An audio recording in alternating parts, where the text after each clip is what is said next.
साहित्य के प्रमुख सिद्धांत। साहित्य शास्त्र में प्रमुख सिद्धांत है, उनको देखना है। साहित्य शास्त्र के प्रमुख सिद्धांत बहुत ही इंपॉर्टेंट टॉपिक है, देखेंगे सभी साथी।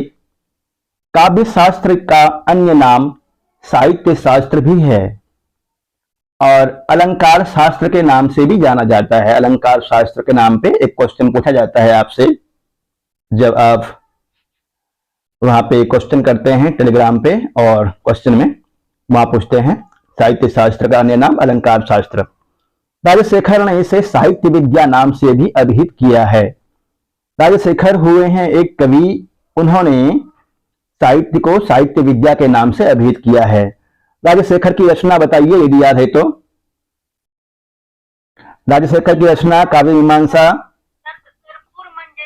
कर्पूर मंजरी और विद्वत साल भंजिका, बाल रामायण, बाल भारत।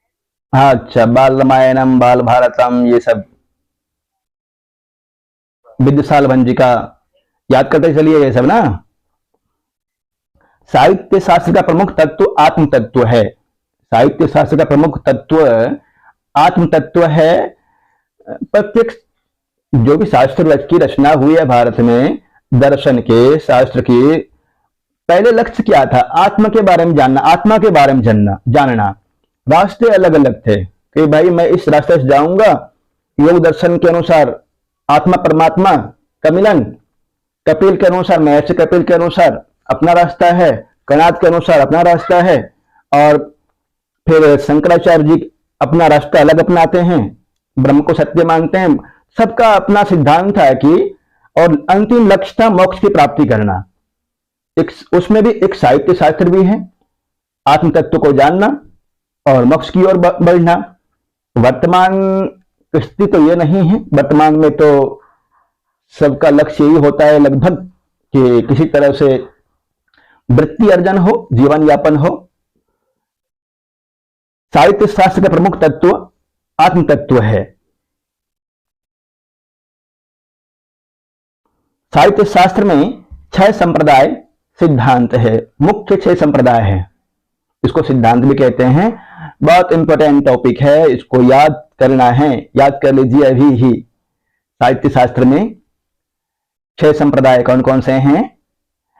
रस संप्रदाय आचार्य भरत के द्वारा परिणित है। रस संप्रदाय आचार्य भरत का नाट्य शास्त्र में इनकी रचना है। नाट्य शास्त्र में 36 अध्याय है।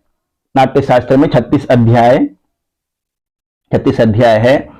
अलंकार संप्रदाय, अलंकार संप्रदाय के प्रवर्तक आचार्य भामह हैं।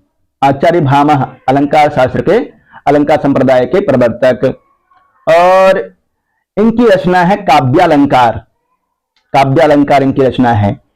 रीति संप्रदाय, रीति संप्रदाय के प्रवर्तक आचार्य वामन हैं और इनकी रचना है काव्यालंकार सूत्र। इन्होंने किस तरह से रस को क्या माना है सब नीचे पढ़ेंगे। वक्रोक्ति संप्रदाय, वक्रोक्ति संप्रदाय के जनक है आचार्य कुंतक और इनकी रचना है वक्रोक्ति जीवितम। वक्रोक्ति जीवितम किसकी रचना है यह पूछ सकता है। वक्रोक्ति संप्रदाय किसका है यह प्रश्न आ सकता है। ध्वनि संप्रदाय किसका है? कस्य संप्रदाय, ध्वनि संप्रदाय किसका है यह प्रश्न आएगा और बहुत इंपॉर्टेंट है। निम्नलिखित में से आनंदवर्धन का कौन सा संप्रदाय है यह भी प्रश्न हो सकता है, या ध्वनि संप्रदाय किसका है यह भी प्रश्न हो सकता है। ध्वनि संप्रदाय आनंदवर्धन का है। आनंदवर्धन की रचना कौन सी है? ध्वन्यालोकः। ध्वन्यालोकः आनंदवर्धन की रचना है। औचित्य संप्रदाय एक औचित्य संप्रदाय है। औचित्य संप्रदाय आचार्य क्षेमेंद्र की रचना है और आचार्य क्षेमेंद्र की रचना औचित्य विचार चर्चा है। औचित्य संप्रदाय के प्रवर्तक है आचार्य क्षेमेंद्र, प्रवर्तक, और इनकी रचना है औचित्य विचार चर्चा। औचित्य विचार चर्चा में ही मुख्य रूप से औचित्य के विषय में चर्चा किया गया है।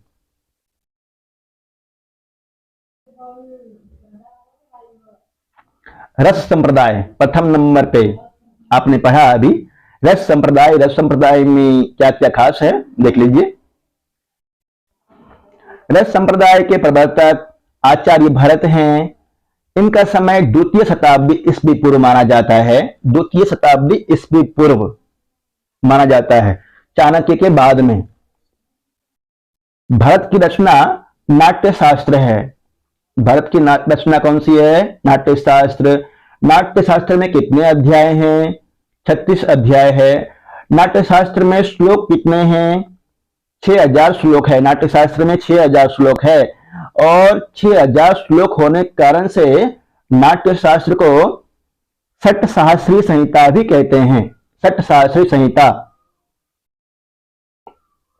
एक लक्ष्य सहस्त्र संहिता किसको बोलते हैं? लक्ष्य सहस्त्र संहिता महाभारत को, चतुर्विंशति सहस्त्र संहिता रामायण को जी, और नाट्य शास्त्र को षट सहस्री संहिता भी कहा जाता है। आचार्य भरत के अनुसार रस के बिना साहित्य रचना संभव नहीं है। नहीं रसादृते कश्चित् अपि अर्थ प्रवर्तते, नीचे दिया हुआ है। विभाव अनुभाव व्यभिचारी भाव से रस की निष्पत्ति होती है। अभी रस पढ़ करके आए हैं। विभाव अनुभाव व्यभिचारी भाव से रस की निष्पत्ति होती है। आगे है नहीं रसादृते कश्चिद अर्थ प्रवर्तते। नहीं अव्यय है, नहीं न ही, रसाद पंचमी विभक्ति एक वचन, ऋते मतलब बिना, ऋते के योग में पंचमी विभक्ति होती है ऋते। कश्चित अर्थ प्रवर्तते, रस के बिना कोई भी अर्थ संलग्न नहीं होता है। विभाव अनुभाव व्यभिचारी भाव से रस की निष्पत्ति होती है। विभाव अनुभाव व्यभिचारी संयोगात रस निष्पत्ति ही, यह आचार्य भरत का रस सूत्र रस सिद्धांत का प्राण है। रस सिद्धांत का प्राण आचार्य भरत के इस सूत्र में पठित संयोग एवं निष्पत्ति, संयोग एवं निष्पत्ति शब्द है सूत्र में। देखिए संयोगात रस निष्पत्ति आया है ना, इसी पर विभिन्न विद्वानों का विभिन्न मत है। संयोग एवं निष्पत्ति पर शब्दों की व्याख्या में मतभेद के परिणाम स्वरूप अनेक सिद्धांतों का जन्म हुआ। संयोग और निष्पत्ति के शब्दों में व्याख्या के स्वरूप अनेक सिद्धांतों का जन्म हुआ। अनेक सिद्धांतों का जन्म हुआ तो वे सिद्धांत कौन कौन से हैं? प्रमुखतया वे 4 सिद्धांत हैं। ये भी याद करना है आपको, 4 सिद्धांत कौन कौन से हैं।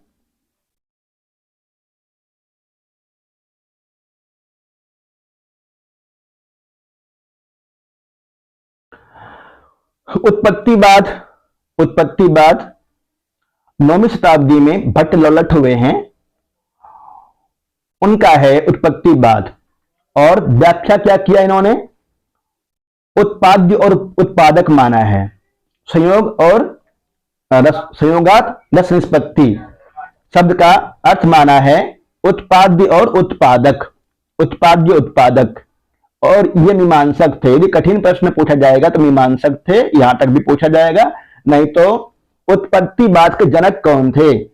भट्ट लौलट। अनुमितिवाद के जनक कौन थे?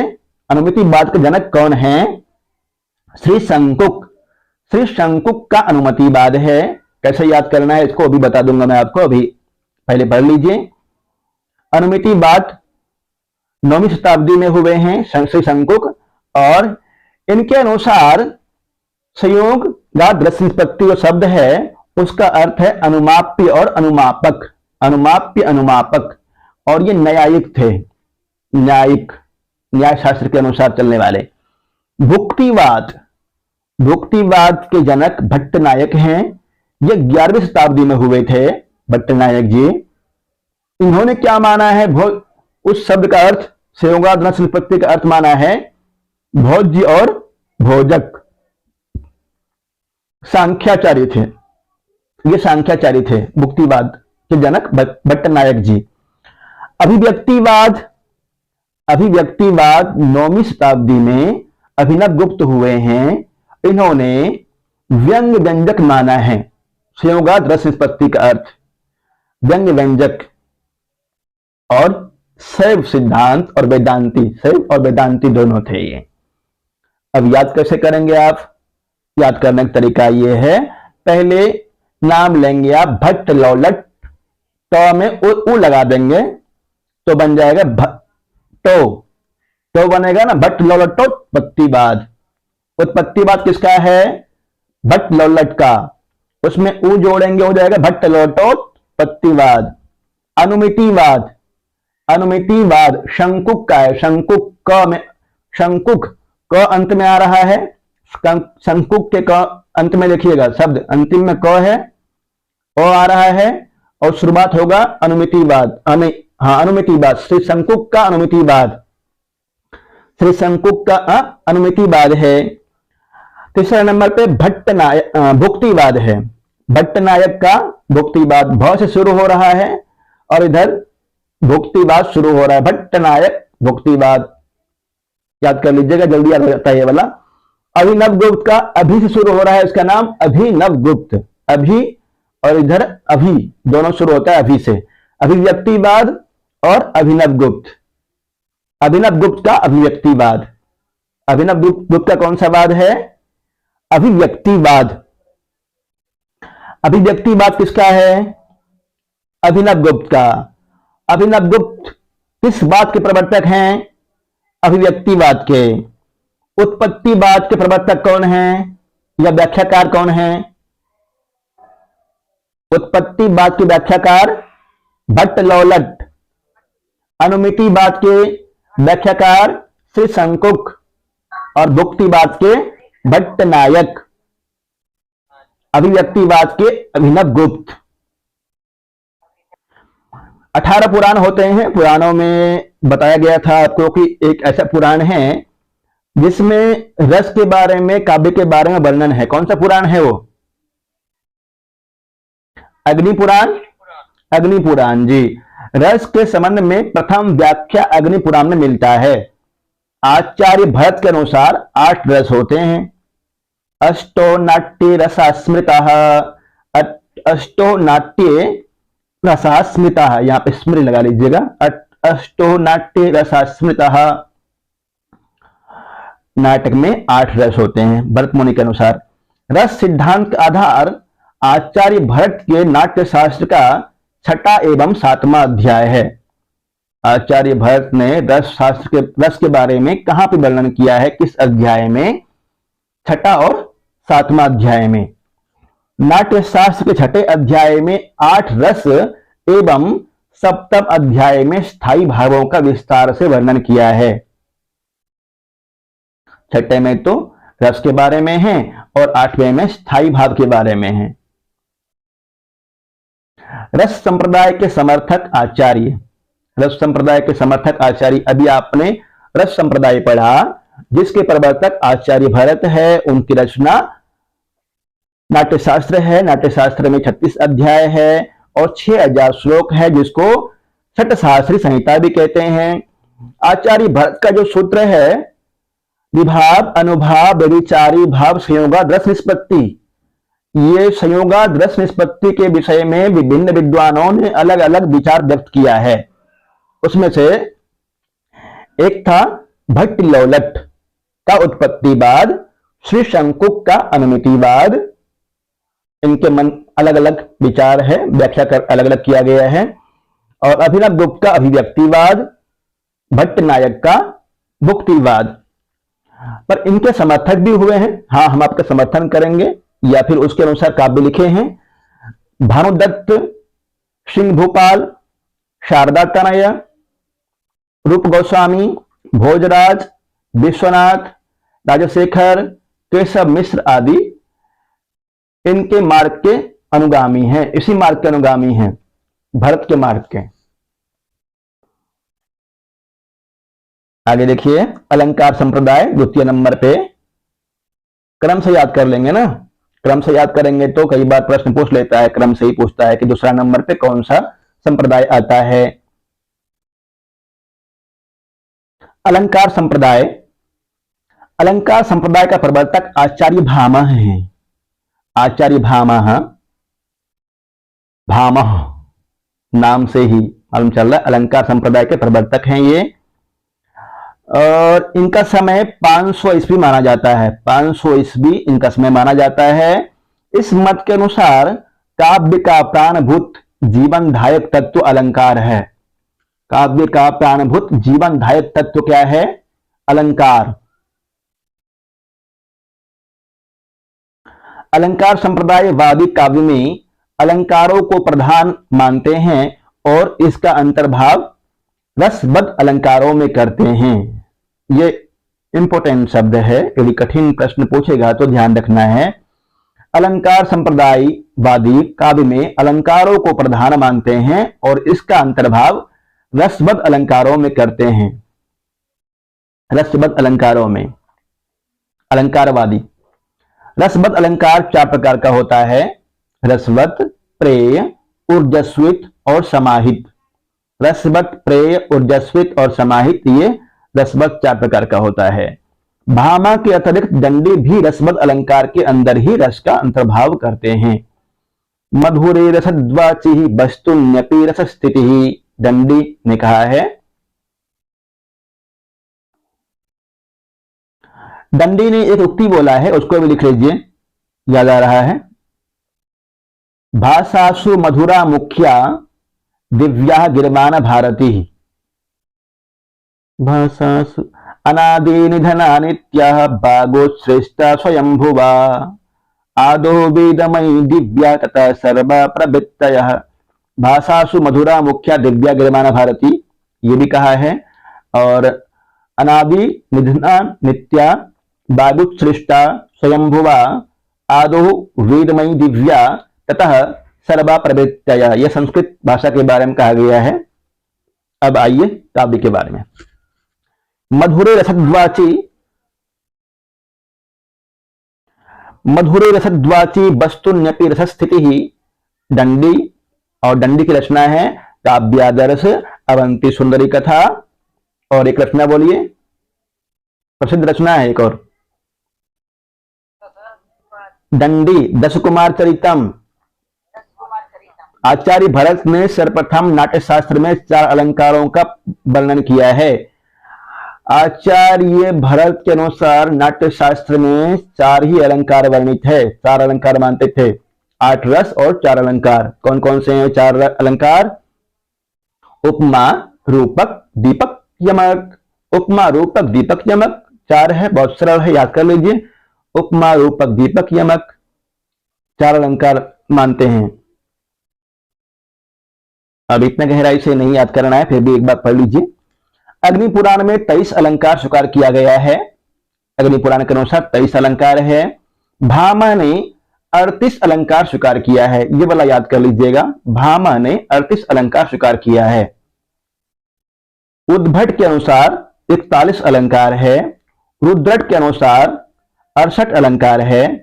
भोज के अनुसार 72 अलंकार है। और मम्मट के अनुसार 6 शब्दालंकार एवं 61 अर्थालंकार, कुल 78 अलंकार माना गया है। अर्थ यहां पे होना चाहिए था, शब्दालंकार एवं अर्थालंकार मिलाकर के 41, 78, कुल गड़बड़ा गया है यहाँ पे ना।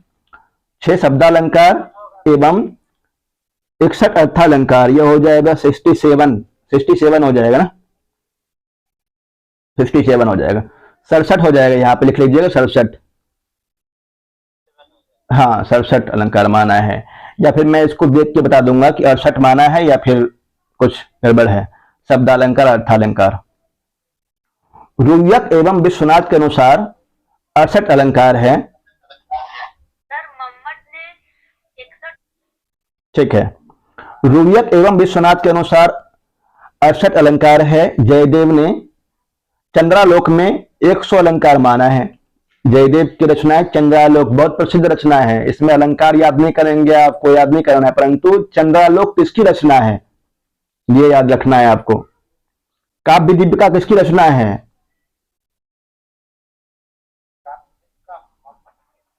स्टेट हो गया, स्टेट के बाद क्या जरूरी याद रखना? कांति भट्टाचार्य। हाँ किसकी है? श्री कांति चंद भट्टाचार्य जी। इसके समय बताए थे सर। हाँ याद रखिए उसको, क्या पता पूछ ले कि इन्होंने ये स्टेट करके आए हैं और उस पुस्तक का तो नाम मालूम होना चाहिए, श्री कांति चंद भट्टाचार्य हैं। अप्पय दीक्षित ने अपनी रचना कुवलयानंद में 120 अलंकारों का वर्णन किया है। अलंकार याद नहीं करना है, परंतु कुवलयानंद किसकी रचना है ये प्रश्न पूछ सकता है। अप्पय दीक्षित की रचना है कुवलयानंदम। और जयदेव की रचना कौन सी है? चंद्रालोक। चंद्रालोक। गीत गोविंदम किसकी रचना है? बहुत ज्यादा प्रश्न प्रश्न। जयदेव की। गीत गोविंदम फिर से बोलिए, गीत गोविंदम जयदेव की। बहुत ज्यादा पूछता है ये। प्रसन्न राघवम भी उसकी रचना है, प्रसन्न राघवम। समर्थक है दंडी, उद्भट, रुद्रट, जयदेव, अप्पय दीक्षित, पंडित राज जगन्नाथ एवं विश्वेश्वर पांडे आदि।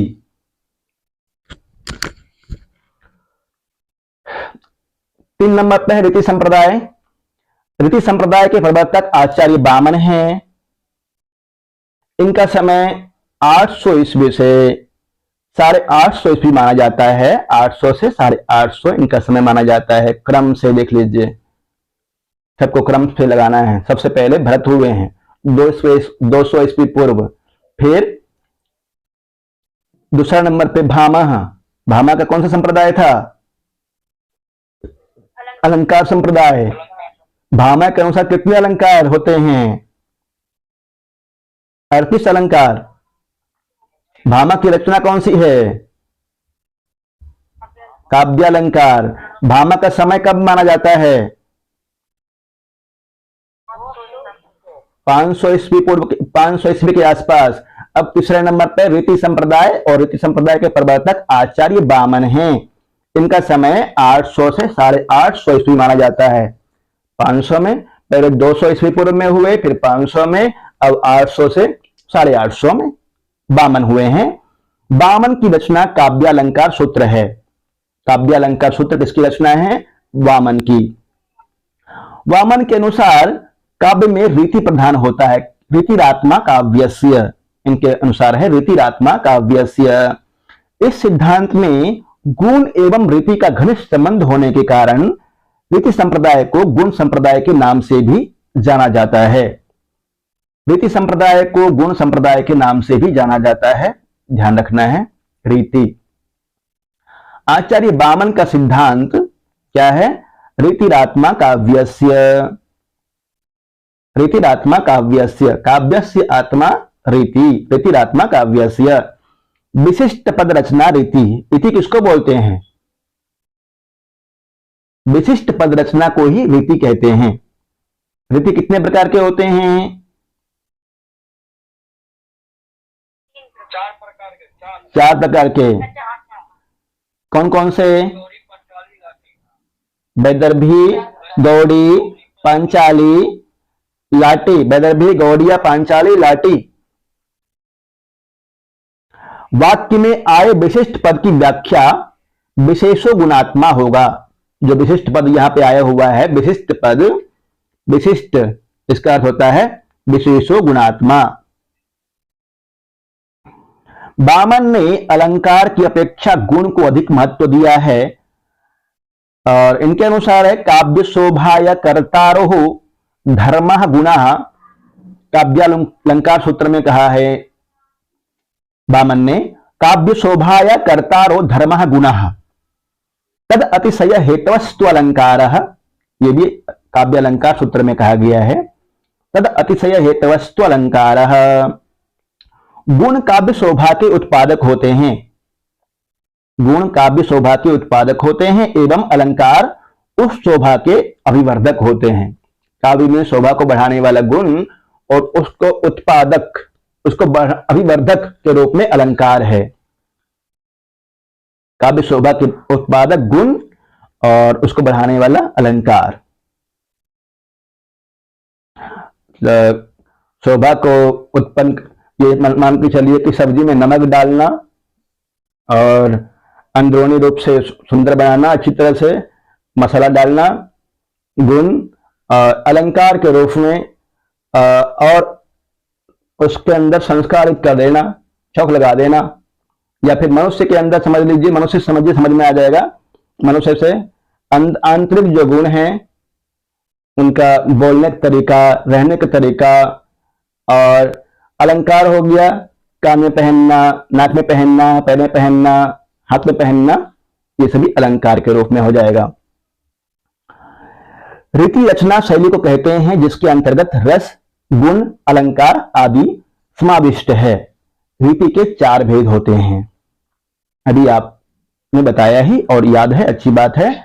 कौन कौन से हैं वो? वैदर्भी, गौड़ी, पांचाली और लाटी।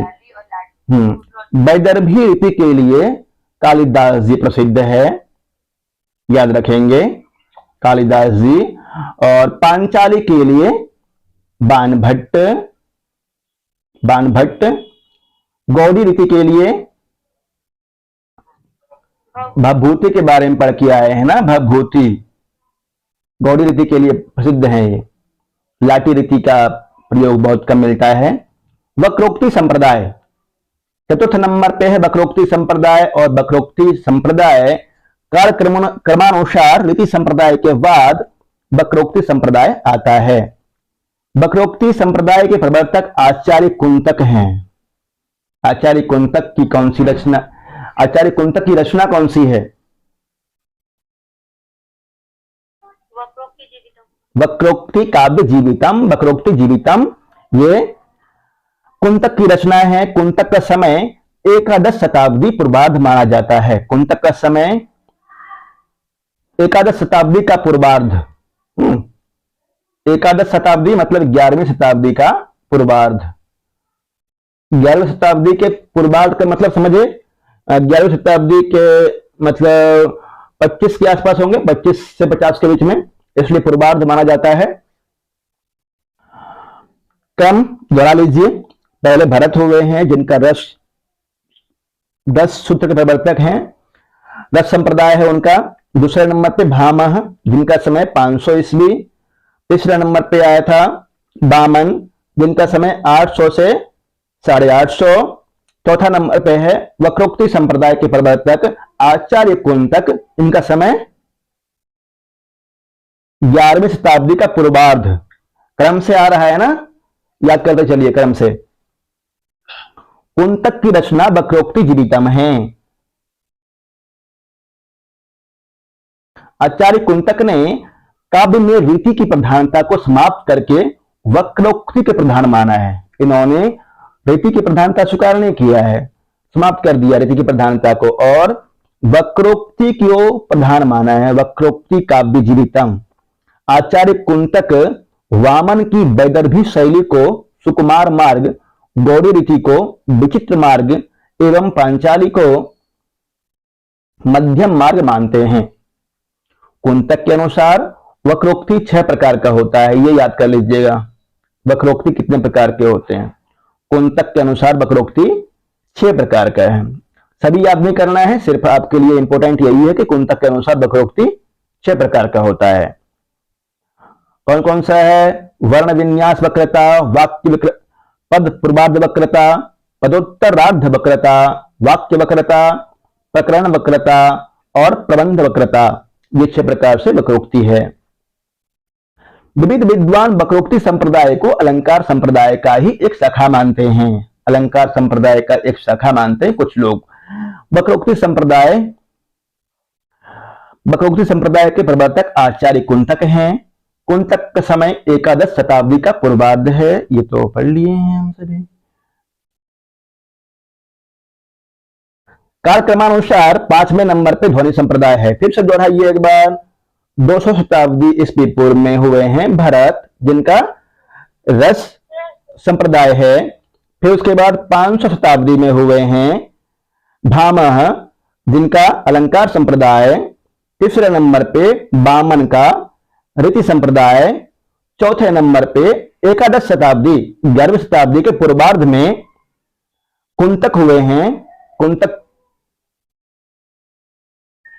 वक्रोक्ति काव्य जीवितम उनकी रचना है जी। अब 5वें नंबर पे क्रम से आता है आनंदवर्धन।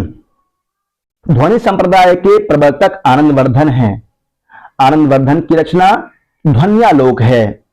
ध्वन्यालोक, आनंदवर्धन की रचना है ध्वन्यालोक।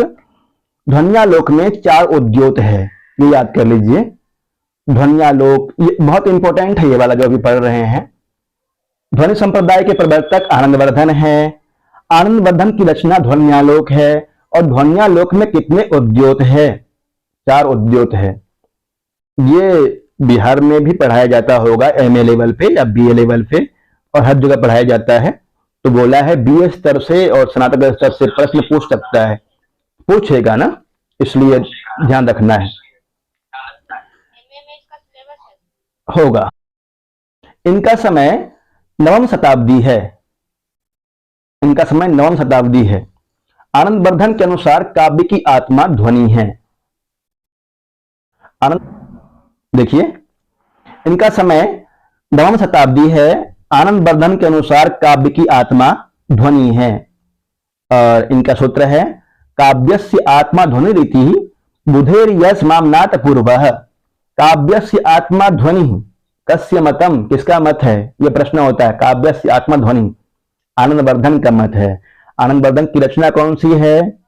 ध्वन्यालोक। सभी संप्रदायों में ध्वनि संप्रदाय को सबसे प्रबल माना गया है। सभी संप्रदायों में ध्वनि संप्रदाय को सबसे प्रबल माना गया है। ध्वनि संप्रदाय के विरोधी आचार्य भी हुए हैं। व्याकरण है, वेदांती है, मीमांसक आदि ध्वनि संप्रदाय के विरोधी आचार्य है। व्याकरण, वेदांती और मीमांसक ध्वनि संप्रदाय के विरोधी आचार्य।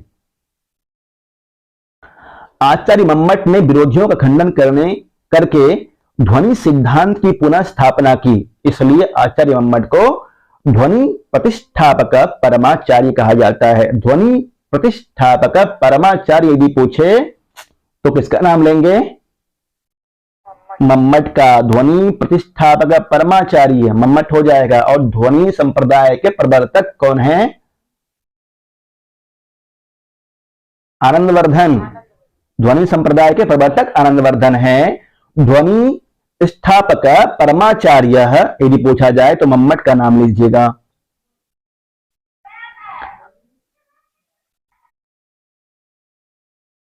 पढ़ लीजिए, बहुत मस्त टॉपिक है और इसमें से पक्का प्रश्न आता ही है। आनंदवर्धन ने आत्मा का अर्थ तत्व किया है। आनंदवर्धन के अनुसार आत्मा का अर्थ तत्व होता है। ये सब कठिन प्रश्न पूछेगा तब जो अभी बता रहा हूं, नहीं तो ध्वनि संप्रदाय के प्रवर्तक कौन है, उनकी रचना कौन सी है, कब हुए थे, सामान्य प्रश्न में।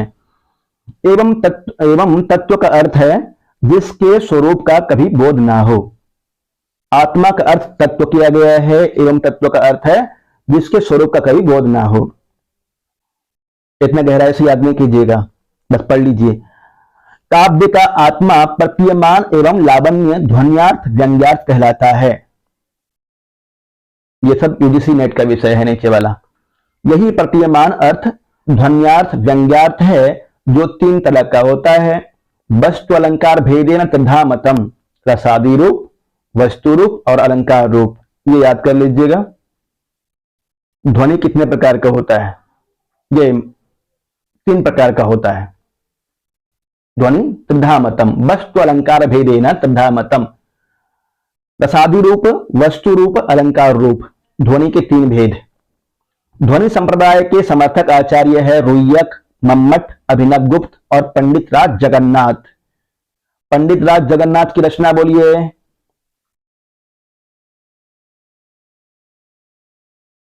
भामनी विलास कस्य रचना? पंडित राज जगन्नाथ गंगा लहरी, गंगा लहरी। हाँ, ध्यान रखना। आनंदवर्धन की रचना ध्वन्यालोक है। ये पढ़ लिए हैं। अब अंतिम है औचित्य संप्रदाय। एक बार दोहरा लीजिए। संप्रदाय के प्रवर्तक आचार्य क्षेमेंद्र। क्षेमेंद्र की रचना है औचित्य विचार चर्चा। औचित्य विचार चर्चा किसकी रचना है? क्षेमेंद्र की। वक्रोक्ति जीवितम किसकी रचना है? कुंतक की। रीतिरात्मा काव्यस्य किसका मत है? काव्यस्य आत्मा ध्वनि रीति किसका मत है? आनंदवर्धन का। इनका समय एकादश शताब्दी का उत्तरार्ध माना जाता है। क्षेमेंद्र का एकादश शताब्दी का उत्तरार्ध। क्षेमेंद्र ने औचित्य को काव्य का जीव तत्व माना है। औचित्य को काव्य का जीव तत्व माना है। औचित्यम रस सिद्धस्य स्थिरम काव्यस्य जीवितम। औचित्यम रस सिद्धस्य स्थिरम काव्यस्य जीवितम। सर्वप्रथम भारत के नाट्य शास्त्र में औचित्य की चर्चा मिलती है। भामा ने औचित्य को काव्य का सबसे बड़ा गुण के रूप में स्वीकार किया है। महिम भट्ट ने औचित्य को काव्य का अनिवार्य तत्व बताया है। आचार्य क्षेमेंद्र ने औचित्य विचार चर्चा में औचित्य के कितने भेद माने हैं? 27। ये वाला याद कीजिएगा। औचित्य के कितने भेद हैं? 27 भेद है। और क्षेमेंद्र की रचना कौन सी है? औचित्य विचार चर्चा।